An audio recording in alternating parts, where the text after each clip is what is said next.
Sir sir এসো না sir এসো না। তুমি আমাকে ছুটছুনি কেন স্যার? আমাকে ছোড়ো না স্যার। আমি থাকবে তোমার হাতে সিঁদুর পরে নিয়েছি বাবু। আমি আর বিয়ে করবো না। আমি কারোর হাতে সিঁদুর পরবো না। ও স্যার এসো না স্যার। ও স্যার।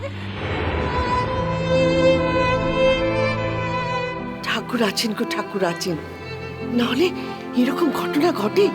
তুমি দেখো মেয়েটা সব মনে পড়ে গেছে। কিন্তু আমাদের ছেলেটা কিরকম মুখ কালো করে দাঁড়িয়ে আছে।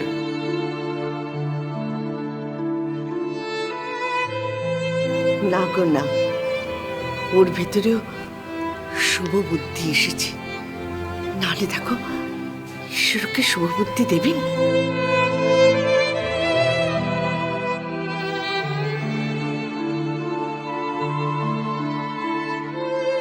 স্যার, আমার উপর রাগ করবেন না। এ যা কিছু দেখছেন সবটা আমার একটা পরিকল্পনা ছিল। এছাড়া আমার কোনো উপায় ছিল না। ওকে সুস্থ করার জন্য এটাই ছিল একমাত্র রাস্তা। And I am successful.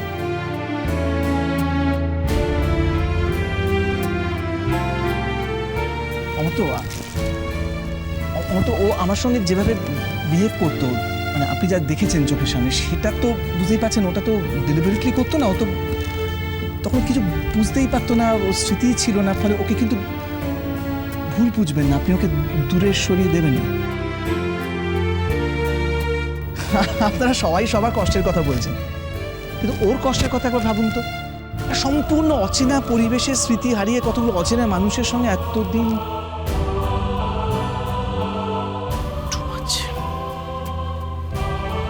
এই যে পরি, এদিকে এসো।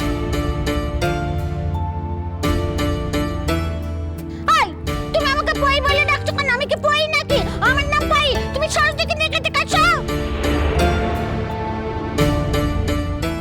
আচ্ছা ঠিক আছে, আমি যাব বাপু এখান থেকে, কিন্তু তার আগে তোমাকে স্যারের হাতে তুলে দিয়ে তারপর তো যাব। স্যার তো আমার কাছে আসছেই নে, দূরে চুপটি করে দাঁড়িয়ে আছে। ও স্যার স্যার তুমি কেন আমার কাছে আসছনি বলো দেখিনি? হ্যাঁ আমার কত হচ্ছে না। স্যার বলে আমাকে আর ভালোবাসে না জানিস ভাই। স্যার বলে আমাকে আর ভালোবাসছে না, আমাকে কোলেও নিচ্ছে না, আমার কাছে আসছেও না। ও স্যার আমি তো তোমাকে কতদিন দেখিনি স্যার। আমার বুঝি তোমায় ছাড়া করতে হয় না। তুমি কেন আমার কাছে আসছনি? আচ্ছা আমার কাছে আছো, আমাকে কয়ে দাও।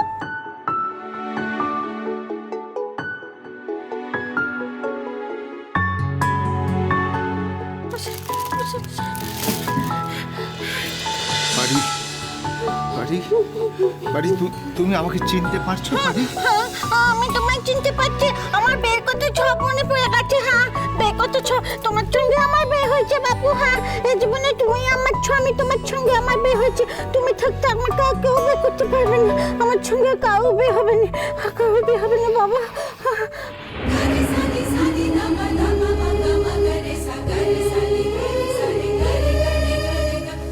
রাজা, তোমাকে একটা কথা বলতে চাই।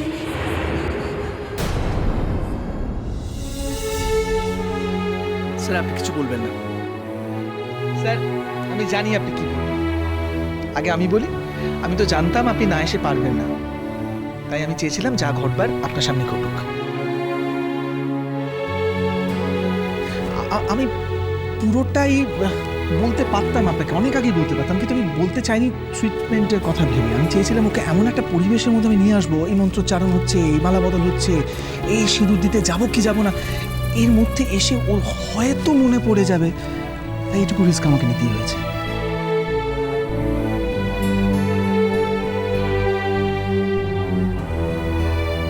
বলছো কি? যদি সত্যি মনে না পড়তো? হ্যাঁ সে ভয়টা ছিল, কিন্তু কেন জানি না আমার কিরকম একটা বিশ্বাস ছিল নিজের উপর।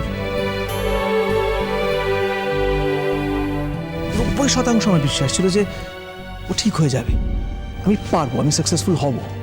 কিন্তু এটা যদি আমি সবাইকে বলে দিতাম, সবাই অ্যালার্ট হয়ে যেত, সবাই কনসিয়াস হয়ে যেত, সেটা আমি চাইনি। আমি বুঝতে পারতাম আমার অভিজ্ঞ চোখ দিয়ে ওর ভেতরে একটা দোলাচল চলছে। ও টানাপোড়েনের মধ্যে রয়েছে, মাঝে মাঝে একটা অন্য জগতে চলে যেত, আবার ফিরে আসতো, খুব কষ্ট পেত। তাই এটুকু রিস্ক তো আমাকে নিতেই হয়েছে।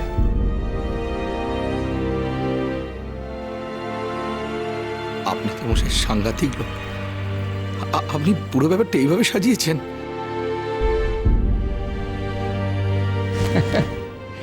এছাড়া আমার কোনো উপায় ছিল না, এছাড়া আমার আর কোনো উপায় ছিল না ভাই। হ্যাঁ, একটা ঝুঁকির ব্যাপার তো ছিলই। এত কিছু করা সত্ত্বেও যদি ওর স্মৃতিটা না ফিরে আসতো, তাহলে হয়তো আমি বাধ্য হতাম ওকে বিয়ে করতে। কিন্তু সেক্ষেত্রেও আপনি বিশ্বাস করুন, আমরা কখনোই স্বামী স্ত্রীর মতো বসবাস করতাম না। এই বিশ্বাসটুকু আপনি আমার উপর রাখতে পারেন। আপনাকে অবিশ্বাস করার কোনো কারণ নেই, কারণ আপনি আমার বাড়িকে আমার কাছে ফিরিয়ে দিয়েছেন। এর চেয়ে বড় উপহার আমার কাছে আর কিচ্ছু হতে পারে না। আর আমি এটাও নিশ্চিতভাবে জানি যে এই কাজটা শুধুমাত্র আপনি বলেই আপনার পক্ষে করা সম্ভব হচ্ছে। আমি রাজাবাবু আপনার কাছে সারা জীবন কৃতজ্ঞ থাকব। কি বলছেন?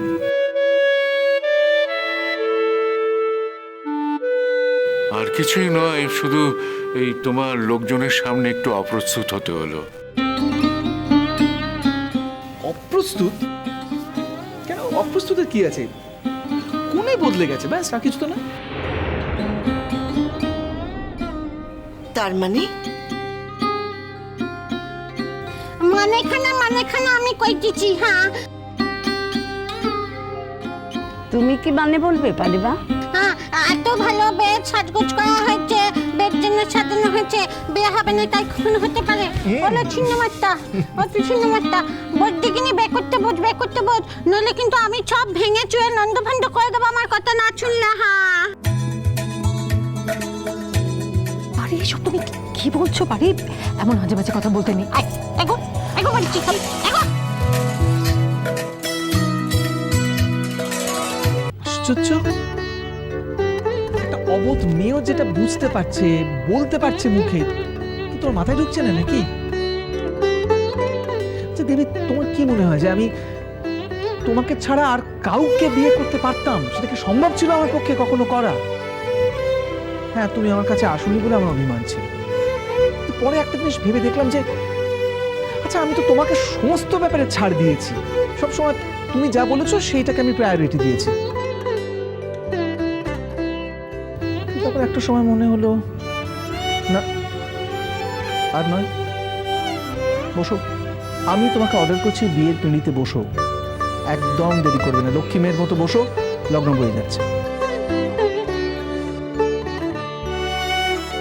কি বলছো কি রাজা? আমি তো প্রস্তুত নও।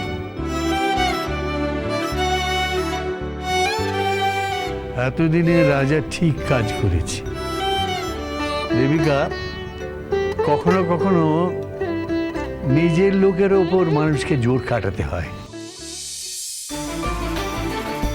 আজ শুধু রাজা নয়, আমিও তোমাকে আদেশ করছি, আর দেরি করো না, আর সময় নষ্ট করো না, যাও গিয়ে বিয়ের পিঁড়িতে বসো।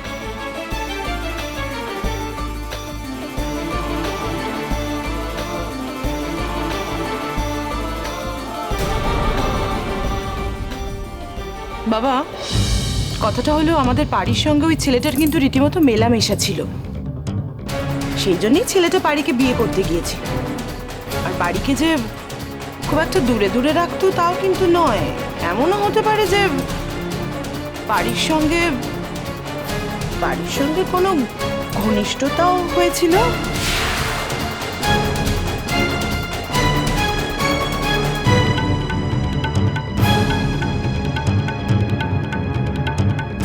সেই জন্যই বলছি, পরে আবার অমর্ত্যদার কিছু মনে হবে না তো, বলে কিন্তু আর এক জ্বালা।